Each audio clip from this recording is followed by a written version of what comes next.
breaking the wall of vision loss.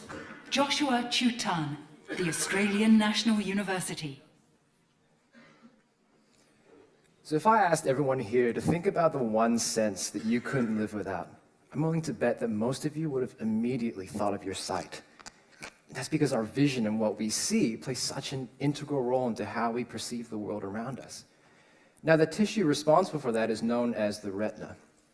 What if I told you a specific part of your retina was to slowly damage as you age? What if this part of your retina was responsible for your color perception, as well as your central vision, and that this damage leads to your visual field looking like this? Well, this is exactly what happens in age-related macular degeneration, or AMD. This disease is the leading cause of blindness in the developed world. This disease has a global cost of over $340 billion, and the most common form of this disease has no cure. AMD is a serious problem. Now, due to the many factors that are at play, therapies are very hard to come by. But I'm researching a novel gene therapy using tiny molecules called microRNA that are like the gods of gene regulation and have the ability to bypass this problem. How? Because a single microRNA can bind to multiple targets.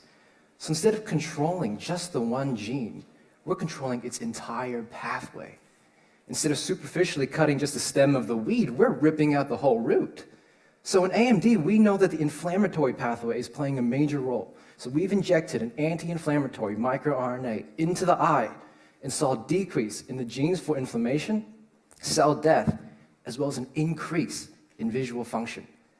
We've now identified multiple microRNA that can each regulate the pathways that lead to AMD. And by injecting a cocktail of these molecules, we can slow the progression of the disease and hopefully halt vision loss. Now, I want everyone to look at this image again, because 1 in 12 of you will live the rest of your lives with vision like this if nothing is done about this disease. But with the use of microRNA, I hope to break down the walls of vision loss, so for millions of people, this image can become clear. Thank you. Question in the front. So you said you have injected into eyes, so how does it stack up efficacy-wise to anti-VEGF therapy? So anti-VEGF is normally for the wet AMD form. We're looking primarily at the dry form, which constitutes 90% of people with AMD, and we're just using a simple intravitreal injection, like the anti-VEGF treatments. One more question here. So if you want to target the inflammation Yep. by your microRNAs, why would that be better than using conventional anti-inflammatory drugs? Well, in this case, we're getting straight to the root of the cause, and the Final question here. microRNA can very much target a lot of the genes within that pathway instead of singling out Thank you very much. Thank you.